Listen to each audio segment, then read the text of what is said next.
Why, yes, Virginia. You can use an instance of Windows Server as a router. You can even use one as a VPN server if you wanted to. Now, perhaps not surprisingly, you don't often see this out in the real world.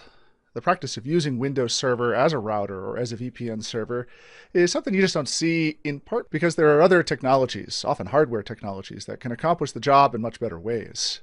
But it is entirely possible for you to install Windows Server as a straight up router, just like your Cisco routers or whatnot.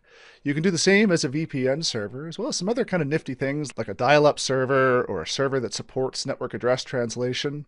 And it is the discussion of these, not entirely common, but somewhat interesting different ways in which you can use Windows Server, that is the topic of this objective and module titled Configure VPN and Routing. Here in this module, we'll explore Microsoft's remote access role and two of the three different role services that are associated with it. We will install and configure the remote access role. We'll use that role then to configure some VPN settings. This will allow us to take a client that is on some other network outside of our zero net that we've been working with and connect it up through this remote access server that we're building. We'll also take a quick look at some remote dial-in settings for users. Now, I know these days you don't find a lot of users that are using dial-in, but at least the support exists in the remote access role with Windows Server 2012 R2. Arguably more important is the abilities to do network address translation whenever you're taking traffic from one different area and sticking it into another. That ability to change the address, to translate the address from one to the other, can help protect one side from the potential intrusion of the other. Now, whereas each of these four tasks have to do with the VPN side of VPN and routing, you can also just configure a Windows Server as a regular router.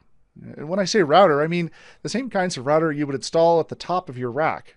The router that would connect one subnet to another and route traffic between. Windows Server has the abilities to be configured as a router, as part of the remote access role, and so we'll talk about how you can just simply make those configurations here when we configure routing as part of that role. And then we'll conclude with a quick look here at the web application proxy, which we'll configure in pass-through mode. Now, the web application proxy is actually a component of Active Directory Federation services, and ADFS, the entirety of ADFS, is an extremely complex solution. So much so that we won't actually get into much detail with it until you get all the way to the end in the 70-414 content. Even Microsoft's inclusion of ADFS in the 70-412 is only a very minor role that ADFS can play.